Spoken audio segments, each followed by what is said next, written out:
आखिर ये आईनी तरमीम है क्या, जिसके पीछे इतनी भागम भाग लगी हुई है। किसी को उठाया गया, किसी को गिरफ्तार किया गया, किसी के पांव पकड़े गए। फाइनली पाकिस्तान की 26वीं आईनी तरमीम का मसवदा मंजर-ए-आम पर आ ही गया। इसकी टोटल 54 पॉइंट्स हैं। इस वीडियो में हम नजर डालेंगे इस आईनी पैकेज के मेन पॉइंट्स पर। जो सबसे पहला पॉइंट है वो है आर्टिकल 175 यानी जजेस की तैनाती। इसमें जजेस की तैनाती का तरीकेकार तब्दील किया जाएगा, जो कि बदल कर कुछ यूं बनाया जाएगा कि 3 मोस्ट सीनियर जजेस में से प्राइम मिनिस्टर किसी एक को सिलेक्ट करेगा और फिर वो नाम सदर मुमलिकत को भेजा जाएगा और सदर साहब इसकी तैनाती पर दस्तखत करेंगे।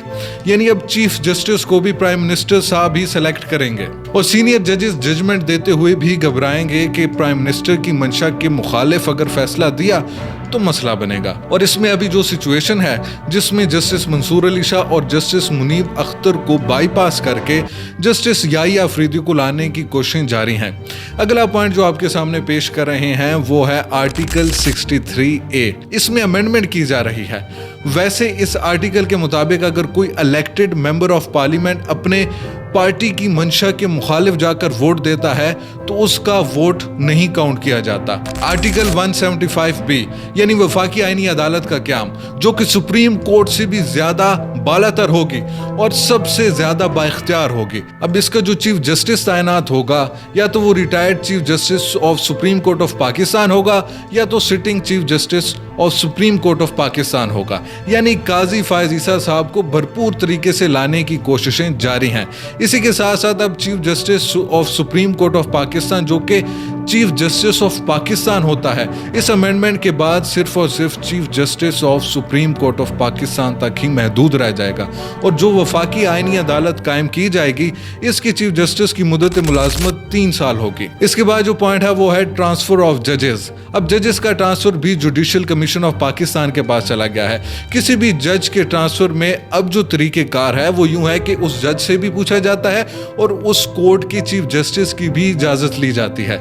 लेकिन अब एक पैनल बनेगा जिसमें वफाकी आईनी अदालत का चीफ जस्टिस, वफाकी आईनी अदालत का मोस्ट सीनियर जज और सुप्रीम कोर्ट ऑफ पाकिस्तान की चीफ जस्टिस।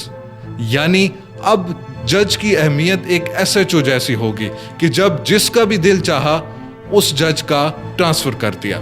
इसके बाद आपके सामने पेश करते हैं आर्टिकल 199। ये पाकिस्तान के अवाम की सलामती पर सीधा सीधा हमला है। इस वक्त हाई कोर्ट के पास 100 मोटों का हक होता है। वो किसी भी शख्स की जबरी गुमशुदगी या किसी भी वफाकी हुकूमत की ऐसी कानून साजी जो कि आइन के मुखालिफ हो, इस पर एक्शन ले सकती है। लेकिन ये तरमीम अगर पास होती है तो हाई कोर्ट के पास से ये हक भी छीन लिया जाएगा और अगर कोई भी गैर आइनी अमल होगा उस पर सिंपली ये कहा जाएगा ये रियासत के वसीतर मफाद के लिए है। किसी को भी मावराए अदालत उठा लो, जवाब दो ये रियासत के वसीतर मफाद के लिए है। किसी को गायब कर दो, जवाब दो ये रियासत के वसीतर मफाद के लिए है। किसी की प्रॉपर्टी पर जबरी कब्जा कर लो, जवाब दो ये रियासत के वसीतर मफाद के लिए है। इसके बाद आता है आर्टिकल 243 आर्मी एक्ट में तरमीम।